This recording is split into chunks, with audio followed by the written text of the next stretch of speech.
तो बात हमारी वॉइसेस की हुई थी कि हम क्या पढ़ेंगे, कि हम वॉइस पढ़ेंगे, समझ रहे हो, हम पढ़ेंगे वॉइस। चलो साहब ठीक है, ये तो लिखा बड़ा वीआईपी गया है। रुको एक सेकंड, पेन थोड़ा छोटा हो जाए।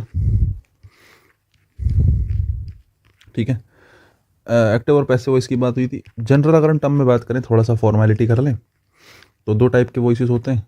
एक होता है एक्टिव वॉइस, एक होता है पैसिव वॉइस। ठीक है, एक बात ये रही। बाकी वॉइसेस देखो क्या नाम है, मैं आपको एक कॉन्टेक्स्ट दे दूं बेसिक क्या है। जनरली चलो थ्योरी रहने दो, ज़्यादा कन्फ्यूज़न हो जाएगा, ये ज़्यादा डिटेल हो जाएंगे। हमें जनरली क्या करना होता है, एक्टिव से पैसिव बनाते हुए हमें वर्ब को चेंज करना होता है बी प्लस वर्ब की थर्ड फॉर्म में। ठीक है, हमें वर्ब को चेंज करना होता है बी प्लस वर्ब की थर्ड फॉर्म में, और सब्जेक्ट को क्या बनाना होता है, ऑब्जेक्ट। सब्जेक्ट को क्या बनाना होता है, ऑब्जेक्ट बनाना होता है। इतना ही हमारा काम होता है बस। पेपर में दोनों आ सकते हैं, एक्टिव से पैसिव बनवा सकता है या पैसिव से क्या बनवा सकता है, एक्टिव बनवा सकता है। आपको बस इतना ध्यान रखना है। ठीक है, हो सकता है एक्टिव से पैसिव आपको बनवा दे, हो सकता है पैसिव से आपसे एक्टिव बनवा दे। दोनों चीज़ें पॉसिबल है, एग्जामिनर दोनों पूछ सकता है। अगर मैं एक बेसिक स्ट्रक्चर की बात करूँ, है ना, अगर मैं एक बेसिक बात करूँ कि भाई जनरली एक्टिव क्या होता है, जैसे असर्टिव सेंटेंस की मैं बात कर रहा हूँ फिलहाल। जैसे एक्टिव वॉइस में हमारे पास ये नॉर्मल सेंटेंस हमारे पास असर्टिव ही होता है, सब्जेक्ट होता है उसमें, उसमें वर्ब होती है। ठीक है साहब, और उसमें क्या होता है, ऑब्जेक्ट होता है। जब मैं एक्टिव से क्या बना रहा होता हूँ, जब मैं एक्टिव से पैसिव बना रहा होता हूँ, तो ये बात याद रखने की है कि ऑब्जेक्ट क्या बन जाता है, सब्जेक्ट बन जाता है। जो वर्ब है उसका हमेशा चेंज होता है बी प्लस वर्ब की थर्ड फॉर्म में। अब बी कौन सा आएगा वो मैं सिखा दूंगा अभी, लेकिन जो आपकी वर्ब होती है वो एक ही फॉर्म में चेंज होगी, बी प्लस वर्ब की थर्ड फॉर्म। अब बी क्या है तो मैं पता है, बी पूरी फैमिली है ना। बी क्या है, इज एम आर है। बी क्या है, वॉज वर है। ठीक है, बी क्या है, बीन है। बी क्या है, बीइंग है। ये कुछ भी आ सकता है भाई, वो तो डिपेंड करता है, वही हमें सीखना है। उसके बाद जब एक्टिव से पैसिव बनाते हैं तो अपनी तरफ से बाई लगाते हैं, और ये जो सब्जेक्ट है ये घूम के क्या बन जाएगा, ऑब्जेक्ट बन जाएगा। सब्जेक्ट क्या बन जाएगा, ऑब्जेक्ट बन जाएगा। ठीक है, जो ऑब्जेक्ट है वो सब्जेक्ट बन जाता है, वो सब्जेक्ट है वो क्या बन जाता है, ऑब्जेक्ट बन जाता है। एक बात। दूसरी बात, अगर मैं एक बात आपसे कहूँ कि वर्ब दो टाइप की होती हैं, ये वर्ब कितने टाइप की होती हैं, दो टाइप की, ट्रांजिटिव वर्ब और इनट्रांजिटिव वर्ब, है ना। ट्रांजिटिव वर्ब जिसके पास अपना ऑब्जेक्ट होता है, इनट्रांजिटिव वर्ब जिसके पास अपना ऑब्जेक्ट नहीं होता है। ये बात मैं आपको बता चुका हूँ भाई, पहले से वर्ब पढ़ाई है। अगर जिस वर्ब के पास ऑब्जेक्ट है, देखो अगर आपकी वर्ब के पास क्या है, ऑब्जेक्ट है, तभी तो आपके पास घूम के क्या बन गया, सब्जेक्ट बन गया। ऑब्जेक्ट क्या बना, सब्जेक्ट बना ना। ऑब्जेक्ट सेंटेंस के स्टार्टिंग में आया तो ऑब्जेक्ट का क्या बन गया, सब्जेक्ट बन गया। तो मैं यही कहना चाह रहा हूँ कि अगर आपकी वर्ब के पास ऑब्जेक्ट होगा तभी आपका एक्टिव से पैसिव बनना संभव है। अगर आपकी वर्ब के पास ऑब्जेक्ट नहीं है तो आपके सेंटेंस का पैसिव बनना संभव नहीं है। ठीक है, जनरली जब वर्ब ट्रांजिटिव नहीं होती या इंट्रांजिटिव होती है उस टाइम पे सेंटेंस का एक्टिव से पैसिव नहीं बनता। एक बात तो ये याद रखने की है। दूसरी बात, कुछ सिचुएशंस में बना लेते हैं, बहुत रेयर कुछ सिचुएशंस हैं जिसमें एक्टिव से पैसिव बना लेते हैं। जैसे हमारा ये है इम्परेटिव सेंटेंस कुछ हमारे होते हैं जिनका एक्टिव से पैसिव बन जाता है ना, इंट्रांजिटिव होने की वजह से भी, होते हुए भी। तो कुल मिला के ये बात ध्यान रखनी है, जो पैसिव बनेगा वो केवल कौन सी वर्ब का बनेगा, पैसिव केवल ट्रांजिटिव वर्ब का बनेगा। ध्यान रखना, केवल ट्रांजिटिव वर्ब का ही क्या बन सकता है, पैसिव बन सकता है। इंट्रांजिटिव वर्ब्स के पैसिव नहीं बनते। ठीक है, बाकी एक्टिव से पैसिव बनाते हुए क्या करते हैं, मैंने आपको बताया ऑब्जेक्ट का क्या बनाते हैं, ऑब्जेक्ट का बनाते हैं सब्जेक्ट, कि भाई आपके पास ऑब्जेक्ट है उसका आपने सब्जेक्ट बनाया। वर्ब को चेंज करते हैं बी प्लस वर्ब की थर्ड फॉर्म में, और जो सब्जेक्ट है उसको बाई के साथ क्या कर देते हैं, उसको बाई के साथ ऑब्जेक्ट बना देते हैं, उसको बाई के साथ क्या बना देते हैं, ऑब्जेक्ट बना देते हैं। अच्छा, एक बात याद रखने की और है, अगर मैं आपसे जनरली ये बात कहूँ कि सर ऑब्जेक्ट जो है वो क्या बन रहा है, सब्जेक्ट बन रहा है, मैंने कहा सर सही है। मैंने कहा वर्ब का चेंज किस में हो रहा है, बी प्लस वर्ब की कौन सी फॉर्म में, थर्ड फॉर्म में, बोले सर सही है। अगर मैं आपसे एक बात और कहूँ कि ज़रा ध्यान से देखना, एक्टिव वॉइस में जो आपकी वर्ब है उसके पास ऑब्जेक्ट होता है, मैंने कहा होता है, लेकिन पैसिव वॉइस में जो वर्ब होती है उसके पास ऑब्जेक्ट नहीं होता, क्योंकि ये ऑब्जेक्ट क्या बन चुका होता है, सब्जेक्ट बन चुका होता है। ध्यान से देखो, एक्टिव वॉइस है तो वर्ब के पास आपने क्या रखा है, ऑब्जेक्ट रखा है, लेकिन यही ऑब्जेक्ट क्या बन गया, सब्जेक्ट बन गया। तो ऑब्जेक्ट का सब्जेक्ट बना, बोले सर सही बात है। मैं तुम्हें ये बताना चाह रहा हूँ कि ये जो सब्जेक्ट है ना, ये बनता तो ऑब्जेक्ट है, लेकिन ये ऑब्जेक्ट वर्ब का नहीं बनता, ये ऑब्जेक्ट बनता है प्रपोजिशन का। ये ऑब्जेक्ट किसका बनता है? प्रपोजिशन का। ये जो सब्जेक्ट है ना, जब ये यहाँ पे आके क्या बना? ऑब्जेक्ट बना। ये ऑब्जेक्ट वर्ब का नहीं बना, ये ऑब्जेक्ट किसका बना? प्रपोजिशन का बना। ध्यान रखना। अब ये तुमको ये वाली बात, सर क्या बात, ये कि काम की बात हुई भाई? एलिमिनेशन में बड़ा काम आएगी ये बात, ध्यान से सुन लो। जो सब्जेक्ट है वो वर्ब के साथ फिलहाल जो आया है, ये सब्जेक्ट ऑब्जेक्ट तो बनेगा, लेकिन ये ऑब्जेक्ट किसका नहीं है? ये ऑब्जेक्ट वर्ब का नहीं है, ध्यान रखना। ये ऑब्जेक्ट है प्रपोजिशन का। किसका ऑब्जेक्ट है ये ऑब्जेक्ट है प्रपोजिशन का। ये जो बाई प्रपोजिशन है, इस प्रपोजिशन का ऑब्जेक्ट है। यहाँ से आपको एक बात सीखने के लिए मिलती है। क्या? यहाँ से आपको एक बात सीखने के लिए मिलती है कि एक्टिव वॉइस में वर्ब के पास अपना क्या होता है? ऑब्जेक्ट होता है। और पैसिव वॉइस में वर्ब के पास अपना ऑब्जेक्ट नहीं होता। वर्ब के पास अपना ऑब्जेक्ट नहीं होता, चूँकि वह क्या बना होता है? क्योंकि वह सब्जेक्ट बन जाता है। अब कुछ के दिमाग में आ रहा होगा, सर सब्जेक्ट भी तो ऑब्जेक्ट बनता है, लेकिन जो सब्जेक्ट ऑब्जेक्ट बनता है वो वर्ब का नहीं, किसका बनता है? प्रपोजिशन का। ध्यान रखने की बात है। तो कुछ एक्टिव पैसिव में मैंने तुम्हें कुछ कॉमन सी बातें बताई, दो चार, कि एक्टिव से पैसिव वैसे बना रहे होते हैं, किसका पैसिव बनता है ये भी मैंने बताने की कोशिश करी तुम्हें। चलो साहब, बढ़िया बात है।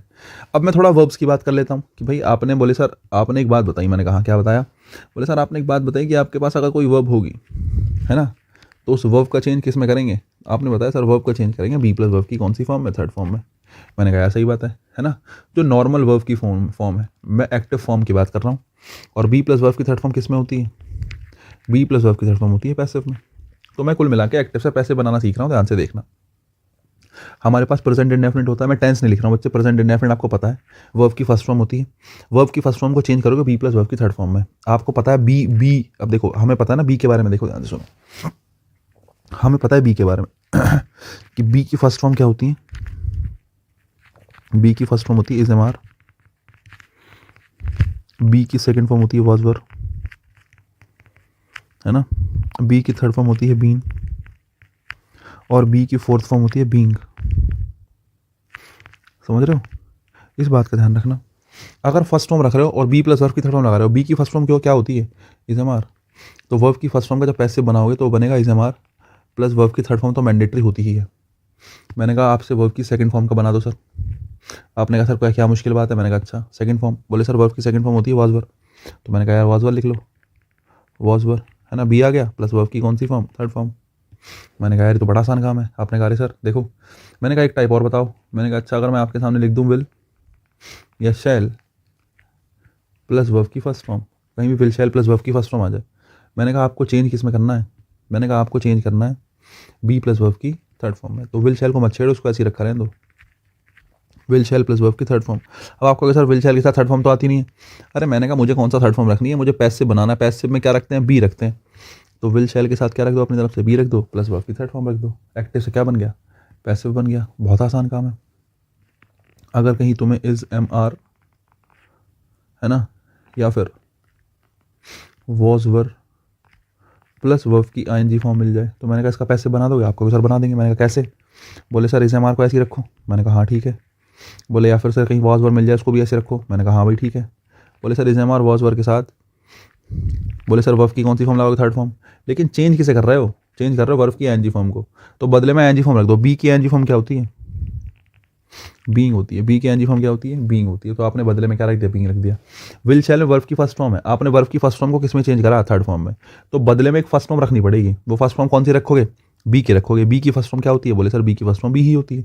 बी अपने आप में फर्स्ट फॉर्म ही है, ठीक है। तो आपने बी रख दिया। इतनी सी बात है यार, कुछ करना थोड़ी है। आ जाओ ज़रा। मैंने कहा और कुछ देखें? बोले हाँ सर देख लेते हैं। मैंने आपसे कहा कहीं आपको हैज़ हैव मिल जाए या कहीं हेड मिल जाए, है ना। अब हैज़ हैव हेड के साथ हो सकता है आपको थर्ड फॉर्म मिले। अरे हो क्या सकता है, थर्ड फॉर्म ही आती है भाई हैज़ हैव हेड के साथ, इतना क्या सोचना। कहीं हैज़ हैव हेड मिल गया प्लस थर्ड फॉर्म मिल गई। तो मैंने कहा यार इसका पैसिव कैसे बनेगा?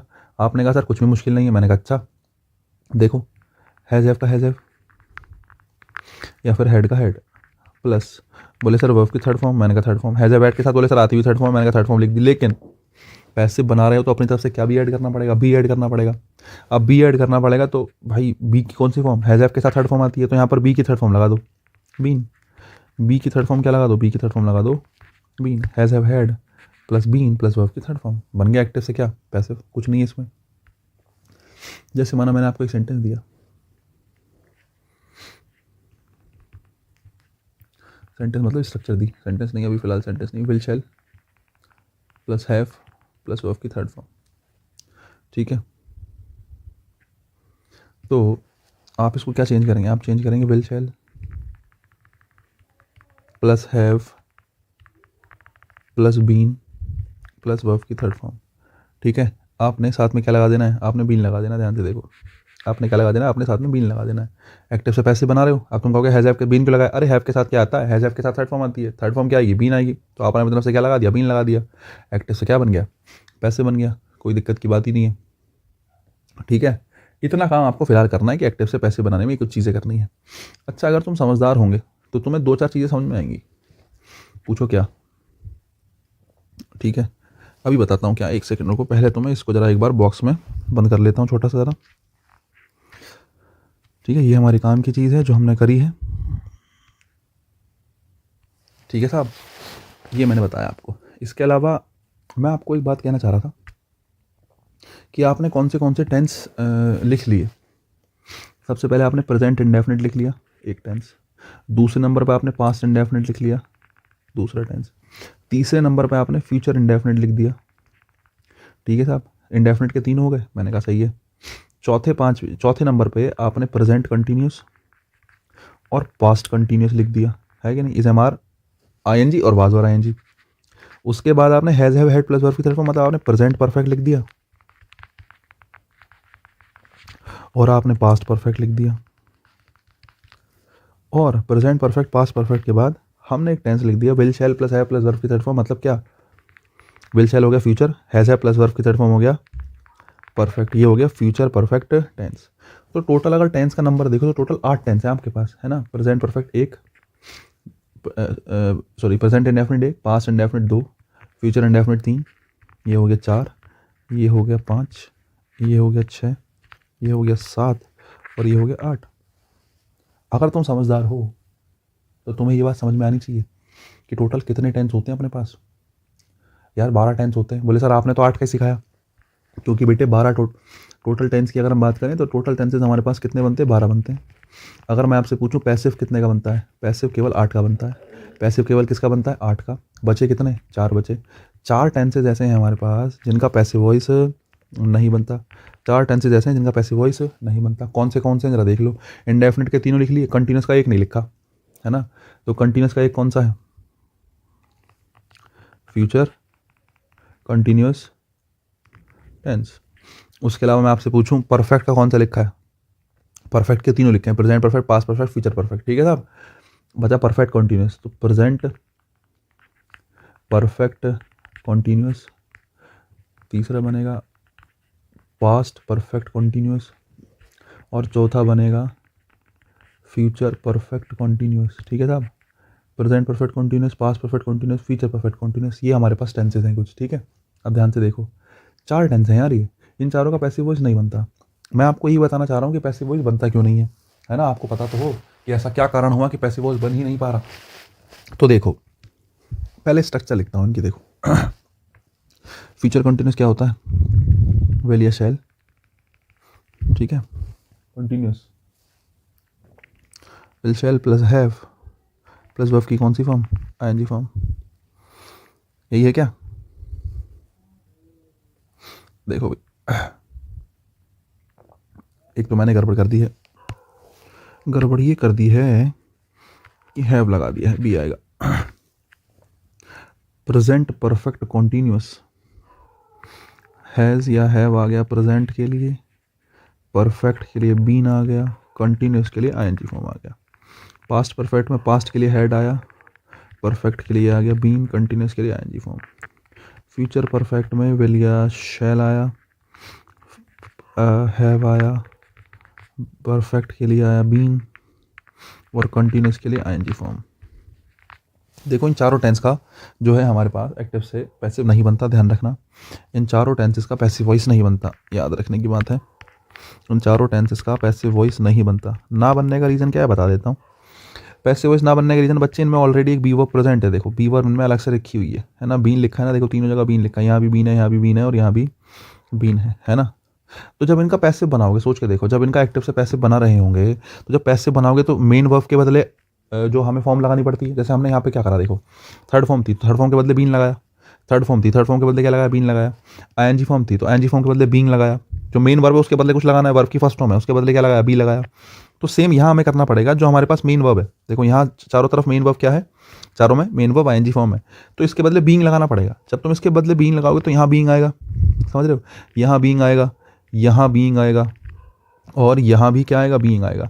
और मैं आपको कल की क्लास में ही बता चुका हूँ, एक साथ दो बी वर्ब का प्रयोग गलत होता है भाई। एक बीन रखा, एक बीइंग रखा, एक बीन रखा, एक बीइंग रखा, एक बीन रखा, एक बीइंग रखा है, और एक साथ दो बी वर्ब का प्रयोग गलत है। ना तो एक्टिव में हो सकता, ना पैसिव में हो सकता, किसी भी तरीके से पॉसिबल ही नहीं है कि एक साथ दो बी वर्ब लगा दो, कि बीन भी लगा दो, बीइंग भी लगा दो, ना ना ना ना, ये बच्चा संभव ही नहीं है, ये हम गलत कर रहे हैं। और इसी वजह से इन चारों टेंसेस का पैसिव वॉइस नहीं बनता है। यही मैं बताने की कोशिश कर रहा था शुरुआत से कि चार टेंसेस का पैसिव नहीं बनता। अब ये चीज़ हमने देख ली। बाकी मॉडल्स के पैसिव वॉइस की बात करें, अगर तुम्हें लग रहा है कि सर हमें मॉडल्स और रह गए बताने के लिए, तो अगर तुम्हें लग रहा है कि मॉडल्स का पैसिव वॉइस देख लें, तो मॉडल्स के साथ वर्ब की फर्स्ट फॉर्म आती है ना। मॉडल्स के साथ वर्ब की कौन सी फॉर्म आती है, फर्स्ट फॉर्म। और मैं आपसे कहूँ मॉडल्स का पैसिव वॉइस बनाना है, तो पैसिव वॉइस कैसे बनाओगे भाई, मॉडल्स को चेंज करने की जरूरत नहीं है, मॉडल्स को ऐसे का ऐसे ही रखो, है ना। मेन वर्ब कौन है, बी, वर्ब की फर्स्ट फॉर्म, वर्ब की फर्स्ट फॉर्म के बदले वर्ब की फर्स्ट फॉर्म रखो बी, और फर्स्ट फॉर्म को किस में चेंज कर दो, थर्ड फॉर्म में। मॉडल्स का एक्टिव से क्या बन जाएगा, पैसिव बन जाएगा। ठीक है, ये हमने जनरली वर्ब की बात करी है। और अगर हम वर्ब की बात करें तो सबसे पहले हम सेंटेंस के टाइप को बांट लेते हैं। जैसे कि हमें पता है 5 टाइप के हमारे पास सेंटेंसेस होते हैं, तो मैं 5 टाइप में सबसे पहले असर्टिव सेंटेंसेस लेता हूँ। कैसा सेंटेंस लेता हूँ, असर्टिव सेंटेंसेस। असर्टिव सेंटेंसेस में अफर्मेटिव आता है और नेगेटिव आता है।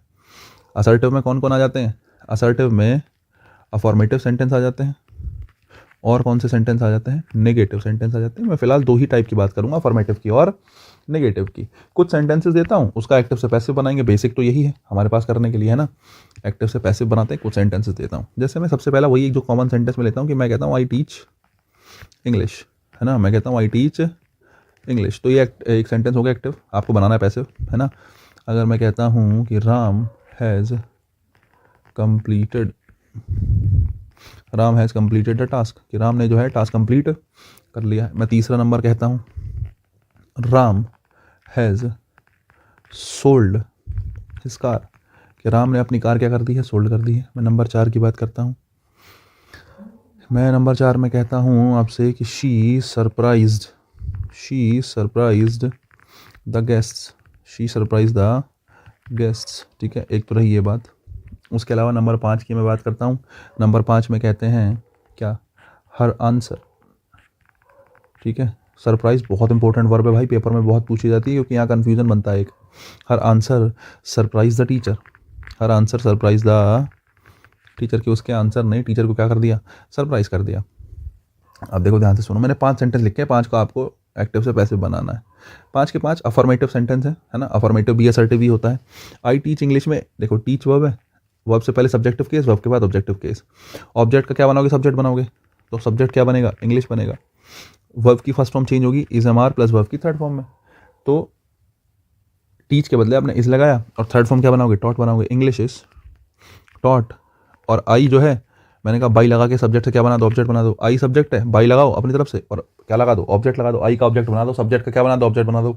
राम होता तो राम का राम आ जाता है, क्योंकि नाउन का सब्जेक्टिव ऑब्जेक्टिव केस सेम होता है, लेकिन आई का ऑब्जेक्टिव केस क्या होता है, मी होता है, तो मैंने लिख दिया बाय मी। क्वेश्चन नंबर 2 देखो, Ram has completed a task, है ना। द टास्क क्या है, ऑब्जेक्ट है, कंप्लीटेड वर्ब है, द टास्क ऑब्जेक्ट है, और राम क्या है, सब्जेक्ट है। इसका एक्टिव से पैसिव बना लो। मैंने कहा द टास्क, मैंने क्या कहा, द टास्क हैज़ कंप्लीटेड है वर्ब आपके पास, प्रेजेंट परफेक्ट है, तुम्हें पता है प्रेजेंट परफेक्ट का पैसिव वॉइस बनता ही है। द टास्क हैज़, पैसिव बनाओगे, बीच में क्या लगा दोगे, बीन लगा दोगे, हैज़ बीन। कंप्लीटेड का कंप्लीटेड वर्ब की थर्ड फॉर्म तो होती है हैज़ के साथ, आपने बीन लगा दिया। बाकी बाय किसने करा है, राम ने, तो आपने लिख दिया by Ram. Ram has sold his car, है ना, Ram has sold his car. अब देखो ध्यान, यहाँ थोड़ा तुम्हें सीखने के लिए मिलेगा। हैज़ सोल्ड वर्ब है, राम सब्जेक्ट है, और हिज कार उसका क्या ऑब्जेक्ट है। लेकिन जब तुम ऑब्जेक्ट का सब्जेक्ट बनाओगे तो सब्जेक्ट में लिखोगे हिज कार। अरे ये ऑब्जेक्ट है, इसको सब्जेक्ट बनाओगे तो क्या लिखोगे, हिज कार। हैज़ का हो जाएगा हैज़ बीन, है ना। सोल्ड का sold, has F plus verb की थर्ड फॉर्म का पैसिव बनाते तो बीन लगा देते, तो आपने कहा हैज़ बीन सोल्ड। अब भाई बात समझने की ये है, समझने की बात ये है कि भाई आपने हिज कार कह दिया, क्या कह दिया आपने, हिज कार कह दिया, और जब इसका पैसिव बनाओगे तो बाय लगा के क्या लिखोगे, बाय राम लिखोगे। अरे सब्जेक्ट का ऑब्जेक्ट बनाओगे, सब्जेक्ट राम है तो लिखोगे बाय राम। लेकिन जब तुम सेंटेंस की तरफ ध्यान से देखते हो तो तुमने प्रोनाउन का प्रयोग पहले कर दिया, अरे ये जो हिज है ये प्रोनाउन ही तो, मतलब वैसे तो एडजेक्टिव है ना, हिज कार में कार से पहले रखा है, नाउन से पहले रखा है, एडजेक्टिव है, लेकिन बेसिकली हिज जो है वो किसके लिए आया, राम के लिए आया, राम की कार। तो भाई पहले राम कहोगे तभी तो कहोगे राम की कार, समझ रहे हो नहीं? हिज कार कहने से क्या पता चल रहा है किसकी गाड़ी है? अगर आपने कहा हिज कार, आपने कार से पहले हिज लगाया, तो सोच के देखो, जब आपने कार से पहले हिज लगाया तो हिज जो है वो किस लिए आया होगा, राम के लिए आया ना। तो पहले राम का इंट्रोडक्शन दोगे तभी तो राम को हिज कहोगे। नाउन के रिपीटेशन से बचने के लिए ही तो प्रोनाउन का यूज करते हैं, कि बार बार नाउन का यूज ना करना पड़े, इसके बदले नाउन के बदले क्या आता है, प्रोनाउन आता है। वही सिचुएशन मैं आपको देना चाह रहा हूं कि शुरुआत में अगर हिज लिखा है, इस बात का मतलब यह है कि राम जो है ना इसके लिए हिज आया है, और अगर राम के लिए हिज आया है ना, तो तुम चाहकर भी फिलहाल राम को बाद में नहीं लगा सकते, आप शुरुआत में लगाओगे। हिज कार की जगह कहोगे राम्स कार। किसकी कार? राम्स कार। अब तुम कहोगे सर राम्स कार हमने कह दिया तो हिज कार तो ऑब्जेक्ट था, आपने सब्जेक्ट बनाया राम्स कार, भाई क्या दिक्कत है? हिज हटा के राम लगाओ, क्योंकि सब्जेक्ट राम है ना, राम सब्जेक्ट है तो आपको इंट्रोडक्शन देना पड़ेगा राम्स कार। लेकिन अब बाद में जब लिख रहे हो तो बाद में दोबारा राम लिखने की जरूरत नहीं है, दोबारा में राम ना लिख के लिखो बाय हिम, क्योंकि रहीम किसके लिए आया है? अरे राम के लिए तो आया है ये, क्या ही दिक्कत है? तो Ram has sold his car, तो हिज कार के बदले लिखो राम्स कार, ज़्यादा बेहतर होगा कि Ram's car has been sold by Ram नहीं लिखोगे, क्योंकि राम एक बार यहाँ आ गया एक बार यहाँ आ गया, नाउन का रिपीटेशन गलत होता है, नाउन को बार बार यूज़ नहीं कर सकते। तो नाउन के रिपीटेशन को ख़त्म करने के लिए प्रोनाउन का यूज़ करते हैं, तो राम के बदले क्या लिख लो, राम के बदले हिम लिख लो। ये तरीका बेहतर होगा, क्योंकि पहले यूज़ हो गया नाउन का, और नाउन के बदले क्या आ गया, प्रोनाउन आ गया। इससे पहले हम क्या कर रहे थे, पहले प्रोनाउन यूज़ कर लेते थे। अरे प्रोनाउन तो तब आएगा जब पहले नाउन आएगा, इसलिए हमने राम्स कार लिखा हिज कार की जगह। ये मैं समझाना चाह रहा था, तीसरा सेंटेंस अच्छा था समझने के लिए। नंबर 4 है ना, नंबर 4 की बात करें और 5 की बात करें, 4 5 में सरप्राइज वर्ब आई है। अब देखो सरप्राइज वर्ब में खास करके सीखने के लिए ये है कि सरप्राइज के साथ 2 प्रपोजिशन आ जाती हैं भाई, समझ रहे हो? मैंने देखा है बहुत से टीचर कह देते हैं भाई दोनों में से कोई सी भी लगा लो, है ना। कई बार बहुत से टीचर कह देते हैं कि भाई दोनों में से कोई सी भी आ जाएगी, या कई बार ऐसा यूज़ हो जाता है कि अरे जो जो मर्जी लगा लो, बाय लगा लो, ऐड लगा लो। ऐसा होता नहीं है, कॉन्टेक्स्ट है पीछे। देखो बाई जो है ना हमेशा लिविंग के लिए आ रहा होगा, मतलब रिसीवर बाय मतलब किसके द्वारा किया गया, कोई काम करने वाला व्यक्ति होगा ना। तो सरप्राइज के बाद जब बाई लगाओगे ना, तो बाय तब लगाओगे जब एक्शन करने वाला, है ना, जब एक्शन करने वाला, है ना, जो भी एक्शन करने वाला जिसने वो एक्शन किया, जिसने सरप्राइज वाला जो एक्शन किया है वो कैसा है, एक्शन करने वाला अगर लिविंग है, एक्शन करने वाला कैसा है, लिविंग है। अब ज़्यादा थ्योरी पे नहीं जाओ, केवल ऐसे लिख लो कि अगर आपको लगता है कि लिविंग व्यक्ति है जिसके लिए बाय लगा रहे हो तो वो बिल्कुल ठीक है, बाय लगाओ। अगर आपको लगता है नॉन लिविंग की बात चल रही है, सरप्राइज जिसने करा है वो नॉन लिविंग चीज़ है, तो एट लगाओ। सरप्राइज करने वाला लिविंग है तो बाय लगाओ। अब ज़रा सेंटेंस देख लो, मैंने कहा she surprise the guests, she surprise the guests. अब देखो उसने गेस्ट को सरप्राइज कर दिया।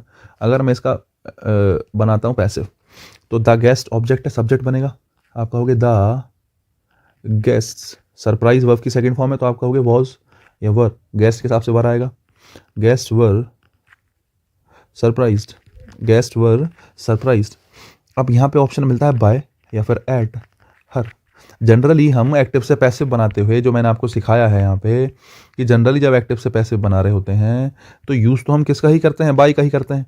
लेकिन कुछ स्पेसिफिक वर्ब्स ऐसी हैं जो अपने हिसाब से प्रपोजिशन लेती हैं, तुम अपने हिसाब से हर जगह बाय नहीं रख सकते।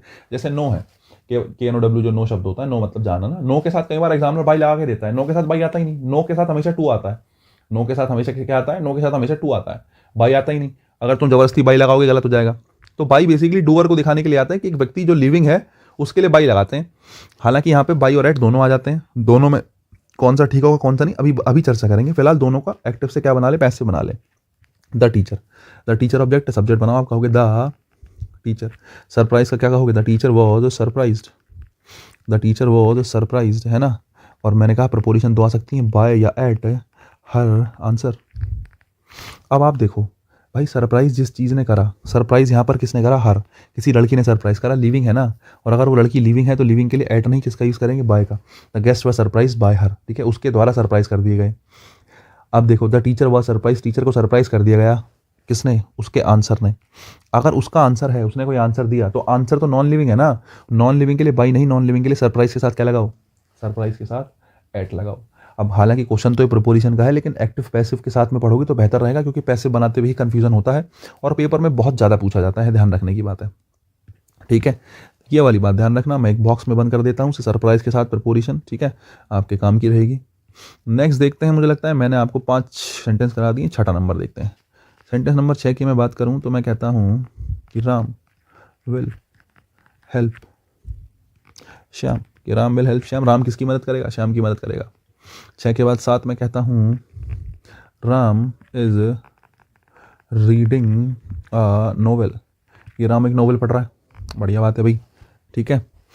इसके बाद आप कहो कि ही has donated the money, he has donated the money. 8 के बाद नंबर 9 देखो, अगर मैं आपसे कहूँ अगर मैं कहूँ कि Rekha was insulted by him, Rekha was insulted by him. मैंने 4 सेंटेंस बनाए, पहले 4 का ही बना लेते हैं, पेज हमारा फिर अगला आ जाएगा वरना। राम विल हेल्प श्याम, आपको पता है श्याम सब्जेक्ट ऑब्जेक्ट है, इसको सब्जेक्ट बनाओ श्याम। विल हेल्प का कहोगे विल बी हेल्प, मॉडल्स का पैसिव बनाते हैं तो बी लगा देते हैं और वर्ब की थर्ड फॉर्म लगा देते हैं, विल बी हेल्प। बाय लगा के राम का राम उतार दो, ऐसे का ऐसे ही, एक्टिव से पैसिव बन गया। Ram is reading a novel object है, इसको सब्जेक्ट बनाओ अ नॉवल, ठीक है, अ नॉवल। अब नॉवल के हिसाब से इज आया, आईएनजी फॉर्म लिखी है तो क्या आएगा, बीइंग आएगा। नॉवल इज बीइंग रीड की थर्ड फॉर्म रेड होती है ना, और बाय राम। भाई आपको फॉर्म से याद होनी चाहिए, जो मैंने टेबल बनवाई है ना ऊपर, ये आपको पता होनी चाहिए। अगर आपको ये नहीं पता तो फिर गड़बड़ कर जाओगे तुम। ये जो मैंने लिखवाया है ना, ये जो 6-7 पॉइंट है, 1 2 3 4 5 6, ये जो 6 पॉइंट है तुम्हें पता होनी चाहिए। अगर ये 6 पॉइंट पता नहीं होंगे बच्चे तो गड़बड़ कर जाओगे। ये भी पता होना चाहिए कि ये एक्टिव स्ट्रक्चर है और ये कैसी स्ट्रक्चर है, पैसिव स्ट्रक्चर है। ये दोनों बातें आपको पता हो, नहीं पता होंगी तो गड़बड़ करोगे सेंटेंस में 100%। जरा आ जाओ, एक्टिव से बन गया पैसिव। 8 नंबर देखो, he has donated the money, तो द मनी, ठीक है, हैज़ डोनेटेड का कर लो, हैज़ बीन डोनेटेड, और बाय ही का क्या बना, ऑब्जेक्ट बना लो बाय हिम। एक सेंटेंस देखो 9वां number, Rekha was insulted by him. अगर तुम समझदार हो तो तुम्हें ये बात देख के पता चलनी चाहिए कि वॉज वर्ग के साथ थर्ड फॉर्म लिखी है, और वॉज वर्ग के साथ लिखी हुई थर्ड फॉर्म एक्टिव वॉइस नहीं, कैसा वॉइस होती है, पैसिव वॉइस होती है। तो तुम्हें समझ में आना चाहिए 9 नंबर पैसिव वॉइस में लिखा है, और अगर 9 नंबर पैसिव वॉइस में लिखा है तो आपको पैसिव से क्या बनाना है, एक्टिव बनाना है। पेपर में वो लिख के नहीं देगा, कई बार तुम सोच रहे हो पेपर में लिख के देगा, वो कहेगा चेंज द फॉलोइंग के नीचे दिए गए वाक्य को क्या करो, चेंज करो। एक सेंटेंस देगा, 4 ऑप्शन देगा, जरूरी नहीं है लिख के दे, हो सकता है दे दे, हो सकता है ना भी दे। आपको खुद ही पहचानना पड़ेगा एक्टिव में है, किस में है, पैसिव में है। और एक्टिव पैसिव ही नहीं पहचान पा रहे हो तो भाई मतलब लुटिया डूबी जाएगी, फिर कोई ऑप्शन है नहीं। देखो, रेखा वॉज इंसल्टेड बाय हिम, तो बाय हिम जो हिम ऑब्जेक्ट है, इसका सब्जेक्ट बनाओगे। जब इसका सब्जेक्ट बनाओगे तो क्या बनेगा, ही बनेगा। अगर वॉज वर्ब प्लस वर्ब की थर्ड फॉर्म रखी है तो वॉज वर्ब प्लस वर्ब की थर्ड फॉर्म किससे आई होगी भाई, वर्ब की सेकंड फॉर्म चेंज होकर आती है वॉज वर्ब प्लस वर्ब की थर्ड फॉर्म में, तो सेकंड फॉर्म होगी इंसल्टेड। क्या होगी, इंसल्टेड। रेखा जो है, समझ रहे हो, रेखा सब्जेक्ट बना है, और सब्जेक्ट क्या बनता है, ऑब्जेक्ट ही तो बनता है। जो ऑब्जेक्ट होता है वो क्या बन जाता है, सब्जेक्ट बन जाता है। तो यहाँ पे रेखा जो सब्जेक्ट रखा है इसको ऑब्जेक्ट बना दो। ही इंसल्टेड रेखा, ही इंसल्टेड रेखा। जब इसका देखो, इसका पैसिव बनाओगे तो रेखा वॉज इंसल्टेड बाय हिम बन जाएगा। तो ये मैं आपको कहना चाह रहा हूँ, एक्टिव से पैसिव भी आ सकता है, पैसिव से एक्टिव भी आ सकता है, दोनों ही बातें आ सकती हैं भाई, ध्यान रखना, ठीक है। 9 नंबर हमने कर लिया, आगे देखो जरा।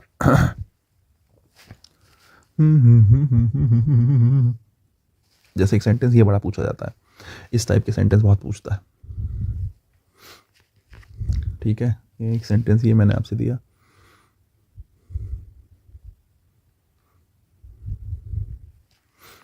मैंने कहा द रूम वॉज क्लीन्ड, और इसके ऑप्शन देगा वो A, B, C और D। क्या ऑप्शंस क्या हैं, समवन क्लीन द रूम,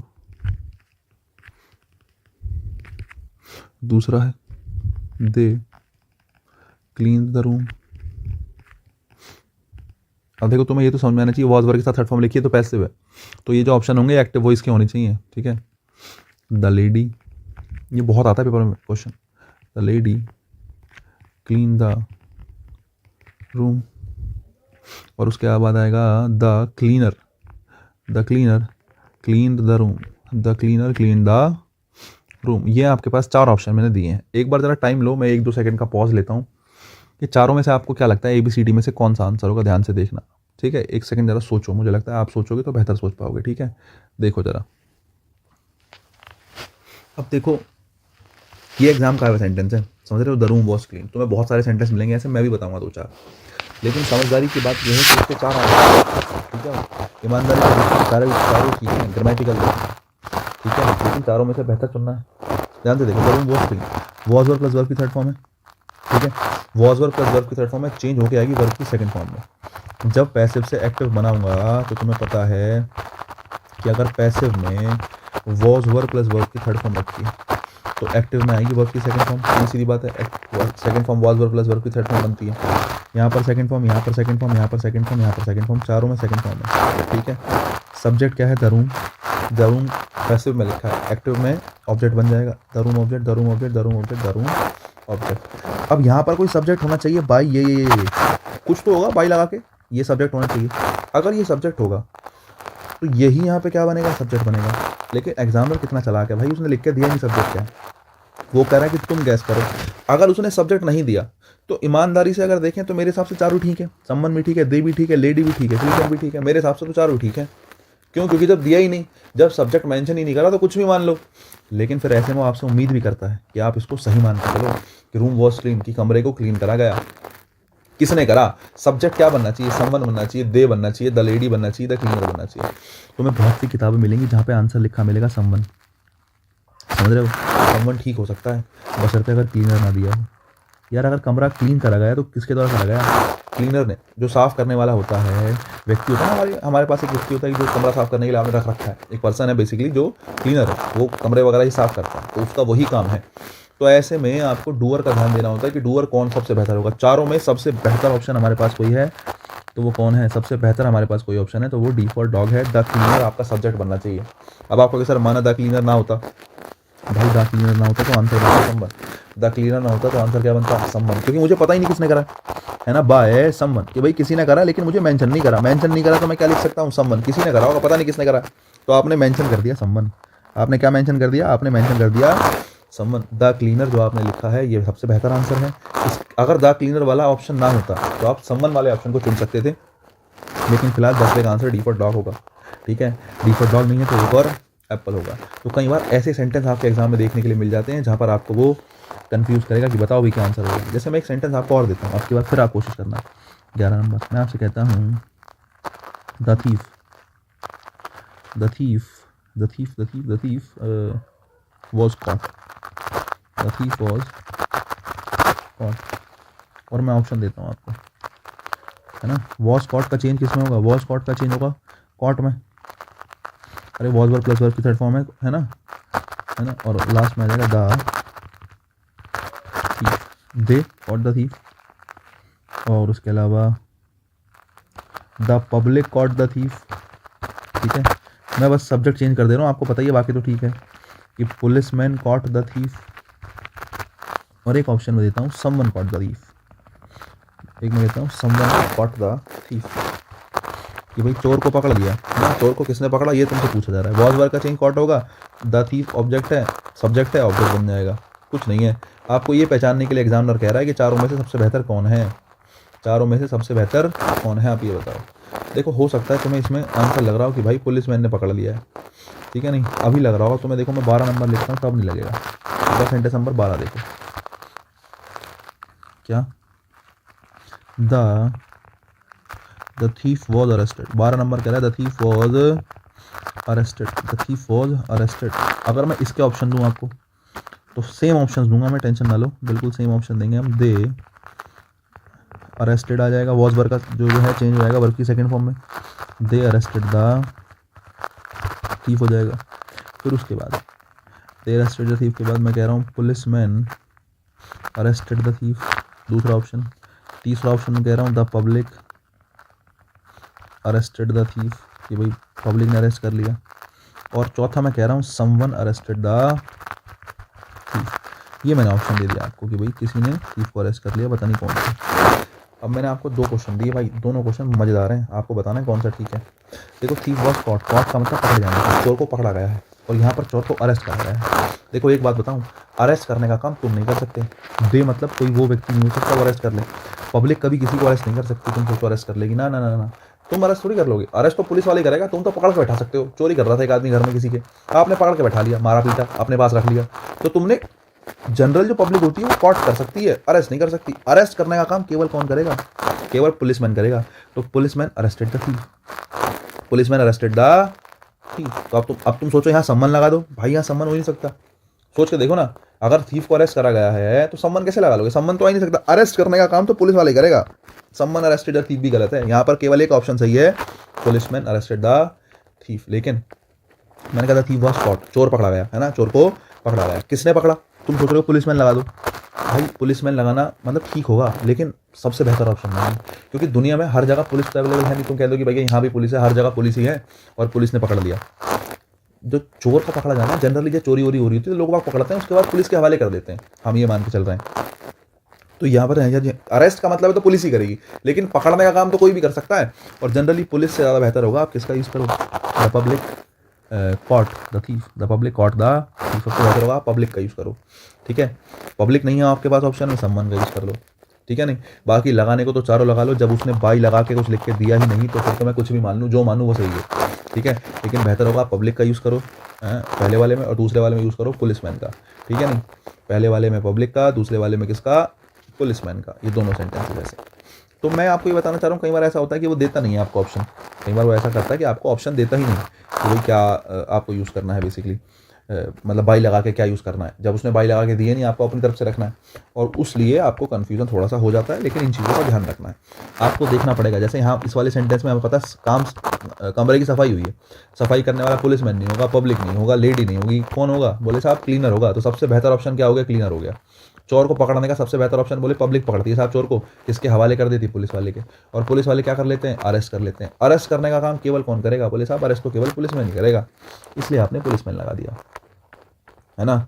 हालांकि पुलिसमैन के बाद अगर माना पुलिसमैन वाला ऑप्शन नहीं होता तो फिर एक बार को ये ऑप्शन ठीक हो सकता था, दे अरेस्टेड द थीफ। दे का मतलब बहुत सारे पुलिस वाले होंगे जिनको देखा तुमने, या कुछ लोग आए होंगे, 4 5 10 12 15 लोग आए होंगे जो स्टाफ से होंगे पुलिस वगैरह के, उन्होंने पकड़ लिया।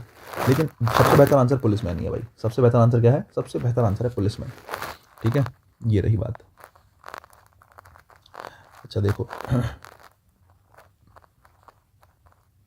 मैं कुछ सेंटेंसेस आपको देता हूँ, आपको बताना है इनको देख के कि भाई ये जो सेंटेंसेस हैं इनका क्या किया जाए, ठीक है। जैसे मैं एक सेंटेंस लिखता हूँ, Ram reached station, Ram reached home station पे पहले, ठीक है। Sita spoke beautifully. उसके अलावा मैं कहता हूँ Mohan resembles his father. Resemble का मतलब है किसी के जैसा दिखना, है ना। मोहन रिजेंबल्स हिज फादर मतलब मोहन किसके जैसा दिखता है? मोहन अपने फादर के जैसा दिखता है, ठीक है। नहीं, Sohan became a professor, Soham became a professor, ठीक है साहब। इसके बाद मैं कहता हूँ गीता वेंट होम, गीता कहाँ चली गई है? गीता घर चली गई है। उसके बाद मैं कहता हूँ रोहन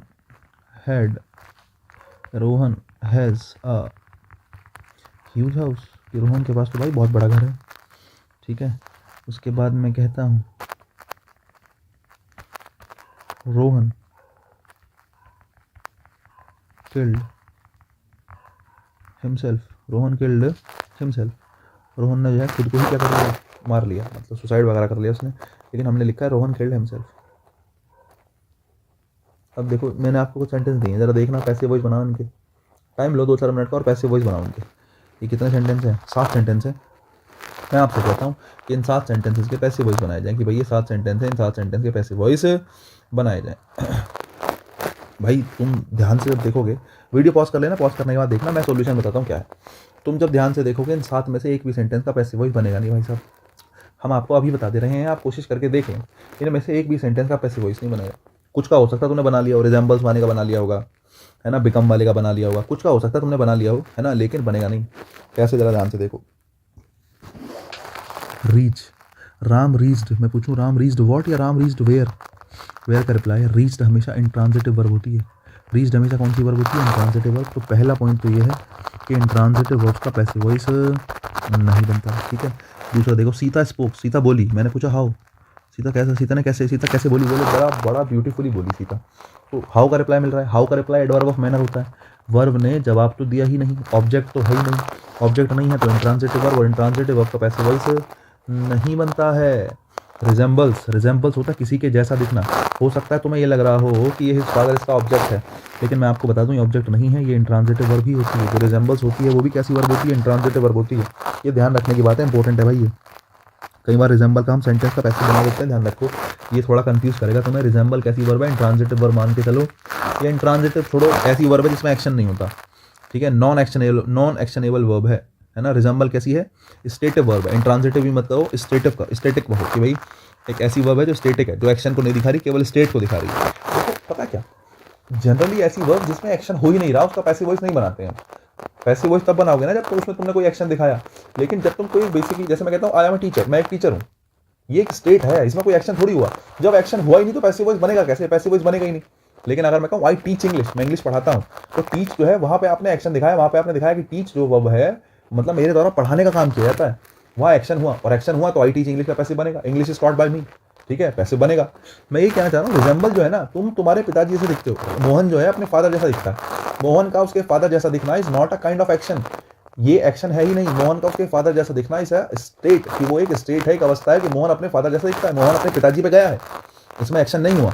और एक्शन नहीं हुआ तो आप यहाँ से ध्यान रख सकते हो पॉइंट नंबर 2 में, ऐसी वर्ब जो नॉन एक्शनेबल होती हैं, ठीक है नहीं, जो नॉन एक्शन वर्ब्स होती हैं, नॉन एक्शन वर्ब्स का भी पैसिव वॉइस नहीं बनता। हालांकि नॉन एक्शन वर्ब्स के बारे में अभी बात करूंगा मैं थोड़ा सा आगे, ठीक है। नॉन एक्शन वर्ब्स का पैसिव वॉइस नहीं बनता।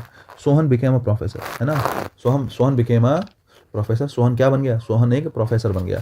सेम सिचुएशन है, बिकम जो होता है, ये बेसिकली नॉन एक्शनेबल वर्ब्स होती हैं, इनका पैसिव वॉइस नहीं बनता।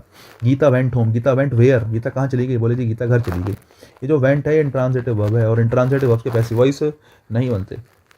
Ram has a huge house, यहाँ पर हैज़ हैड जो है वो मेन वर्ब बन के आया, हैज़ हैड मेन वर्ब बन के आया। तीसरा पॉइंट याद रख सकते हो, जो पॉजेसिव की बेसिकली पोजेशन दिखाने वाली वर्ब्स होती हैं ना, ऐसी वर्ब्स जो पोजेशन दिखाती हैं, ठीक है, पोजेशन दिखाने वाली वर्ब्स के भी पैसिव वॉइस नहीं बनते। पोजेशन दिखाने वाली वर्ब्स के भी पैसिव वॉइस नहीं बनते। लास्ट सेंटेंस मैंने कहा रोहन किल्ड हिमसेल्फ, रोहन ने खुद को मार लिया। अब देखो एक चीज़ मैं बताऊँ, सबसे पहली चीज़, इस सेंटेंस का भी पैसिव वॉइस बनेगा नहीं, इस सेंटेंस का पैसिव वॉइस बनेगा नहीं। क्यों नहीं बनेगा? ध्यान से देखो, ये हिमसेल्फ ऑब्जेक्ट है, ये यहाँ है कि क्या बनेगा? सब्जेक्ट बनेगा, है ना। हिमसेल्फ क्या बनेगा? सब्जेक्ट बनेगा। और मैं आपको एक बात बताऊँ, ये जो हिमसेल्फ होता है ना, ये जो हिमसेल्फ होता है नंबर 4, है ना, ये जो हिमसेल्फ हरसेल्फ होते हैं, ये कभी भी सब्जेक्ट नहीं बन सकते, कभी भी क्या नहीं बन सकते? सब्जेक्ट नहीं बन सकते। इसको रिफ्लेक्सिव प्रोनाउन बोलते हैं। क्या बोलते हैं? इसको रिफ्लेक्सिव प्रोनाउन बोलते हैं। मैं आपको प्रोनाउन में बताऊंगा एक बार कि जो हिमसेल्फ, हरसेल्फ, योरसेल्फ, है ना, अरसेल्फ, ये जो शब्द होते हैं बहुत सारे सेल्फ या सेल्फ्स लग के जो बनते हैं, ये रिफ्लेक्सिव प्रोनाउन होते हैं। और रिफ्लेक्सिव प्रोनाउन की एक खासियत होती है कि ये सब्जेक्ट नहीं बन सकते। तो हिमसेल्फ ऑब्जेक्ट है, लेकिन हिमसेल्फ सब्जेक्ट के स्थान पे जा नहीं सकता। अगर सब्जेक्ट के स्थान पे जा नहीं सकता तो सेंटेंस का सब्जेक्ट कहाँ से आएगा? किल्ड का तो पैसिव वॉइस बन जाएगा। अगर मैं एक सेंटेंस लिखूँ, अगर मैं लिखता हूँ I killed him, I killed him, इसका पैसिव वॉइस बन जाएगा ही वॉज किल्ड बाय, बन गया एक्टिव तो पैसिव। यहाँ पर किल्ड तो ट्रांजिटिव वर्ब है जिसका ऑब्जेक्ट है हिमसेल्फ, लेकिन हिमसेल्फ ऑब्जेक्ट है। आप हिमसेल्फ को सब्जेक्ट नहीं बना सकते, क्योंकि हिमसेल्फ क्या है? रिफ्लेक्सिव प्रोनाउन है। हिमसेल्फ क्या है? रिफ्लेक्सिव प्रोनाउन है। और रिफ्लेक्सिव प्रोनाउंस जो हैं वो कभी भी सब्जेक्ट नहीं बनते। रिफ्लेक्सिव प्रोनाउन की खासियत होती है वो केवल ऑब्जेक्ट बन सकते हैं, उनमें सब्जेक्ट बनने का गुण पाया नहीं जाता। रिफ्लेक्सिव प्रोनाउंस में सब्जेक्ट बनने का गुण नहीं पाया जाता। यही कारण है कि रोहन किल्ड हिमसेल्फ का भी पैसिव वॉइस नहीं बनेगा। रोहन किल्ड हिमसेल्फ का भी पैसिव वॉइस नहीं बनेगा, ठीक है। अगर तुम्हें सारी बातें समझ में आ गई हैं तो मैं इसके लिए थोड़ा सा तुम्हें एक संक्षेप में कुछ बातें बता देता हूँ जो तुम्हें लिखने के लिए काम आएंगी, ठीक है नहीं। एक तो मैं आपसे कहूँ कि नॉन एक्शन वर्ब्स, जितनी भी नॉन एक्शन वर्ब्स हैं उनका पैसिव वॉइस नहीं बनता है। नॉन एक्शन वर्ब में सबसे पहला पॉइंट तुम लिख सकते हो लिंकिंग वर्ब का, ठीक है साहब, कि अगर कहीं आपको लिंकिंग वर्ब मिल जाए तो लिंकिंग वर्ब का पैसिव वॉइस नहीं बनता। दूसरी बात आप लिख सकते हो, अगर कहीं आपको कुछ स्टैटिक वर्ब्स मिल जाए, स्टैटिक वर्ब्स मतलब जो एक्शन को ना दिखा रही हूँ, जैसे आपको कई बार बी वर्ब मिल जाती है, समार मिल जाता है ना, कई बार आपको बिकम मिल जाता है, ठीक है। एक शब्द आपने अभी देखा रिजेंबल बड़ा कॉमन शब्द है जो पेपर में पूछा जाता है। लुक कई बार आपको देखने के लिए मिल सकता है। सीन जो शब्द है वो हमेशा इंट्रांजिटिव के रूप में आता है। ये कुछ शब्द हैं जिनका पैसिव वॉइस नहीं बनता है, कुछ स्टैटिक वर्ब्स हैं, ध्यान रखने की बात है। तीसरा है ना, ऐसी वर्ब्स जो क्या दिखाती हैं, ऐसे शब्द जो पोजीशन दिखाते हैं, जैसे मैंने आपको बताया हैज़, हैव, हैड, ठीक है। उसके अलावा ऑन भी पोजीशन दिखाता है, बिलोंग, बिलोंग या बिलोंग्स कहीं लिखा है, ठीक है। ये जो शब्द होते हैं जो पोजेशन दिखाते हैं, इनका भी बेसिकली इन वर्ब्स का भी पैसिव वॉइस, इनका भी पैसिव वॉइस नहीं बनता और इनका भी पैसिव वॉइस नहीं बनता।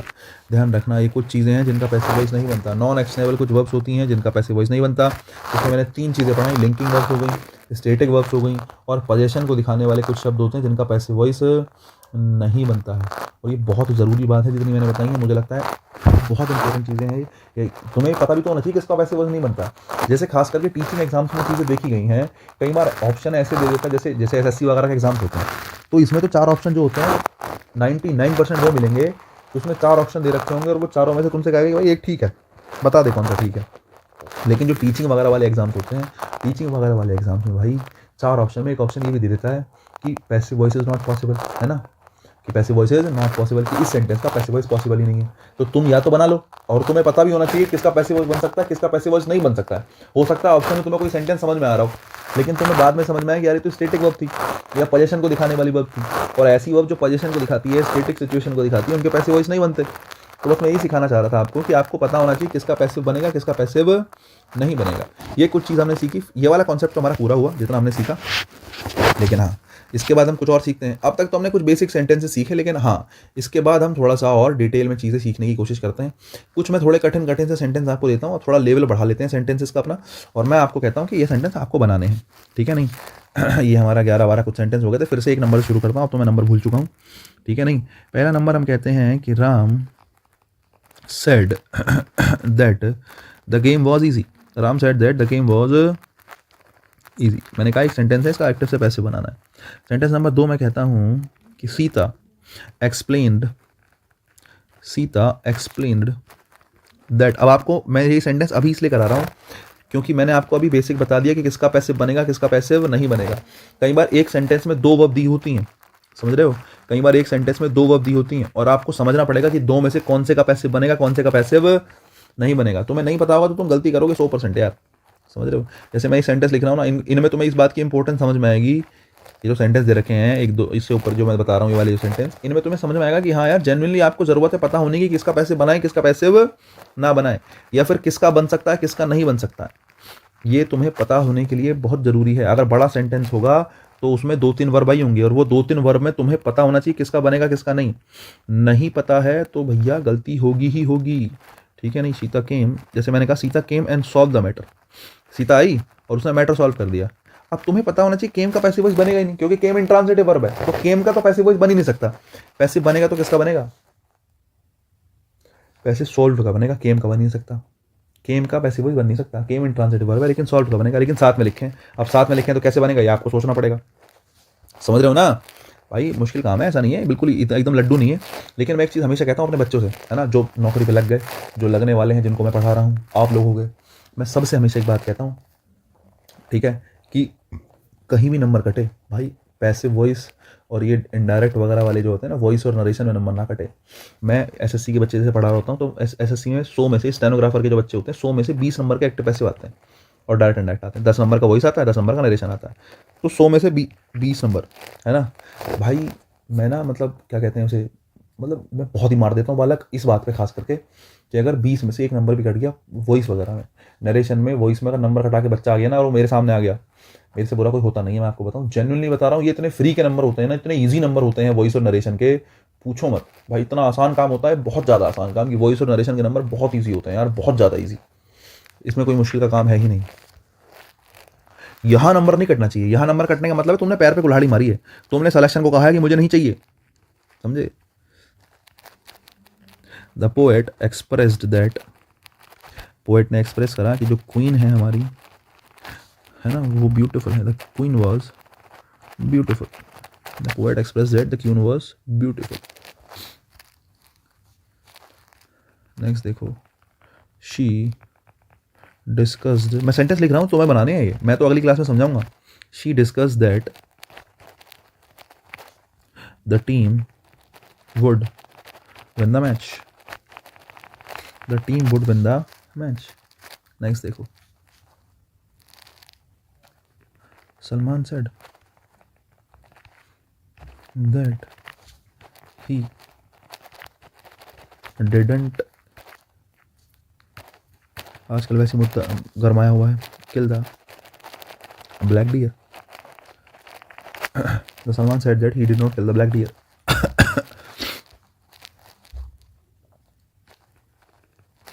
Ram has served and will serve the nation.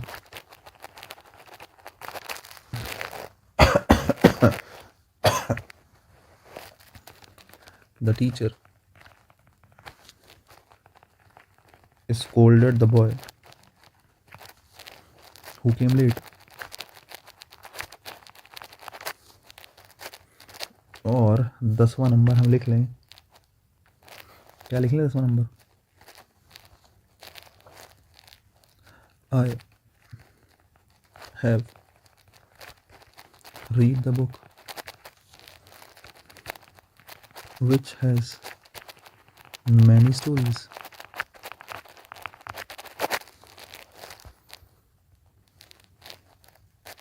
11 लिखो. They entered. दे क्या 10-20 लोग तो आएंगे नहीं. He entered and took the basket.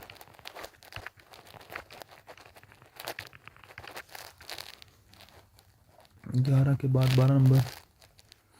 She does not say anything. 13 number. Ravi has not seen anyone.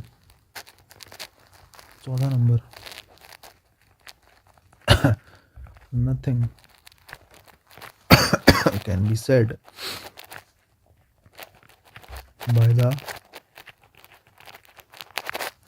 officer. 15. Sita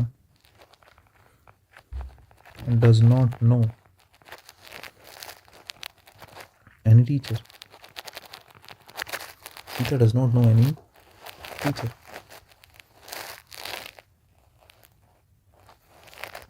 ठीक है. तो ये मैंने कुछ 15 सेंटेंसेस आपके सामने लिखे हैं.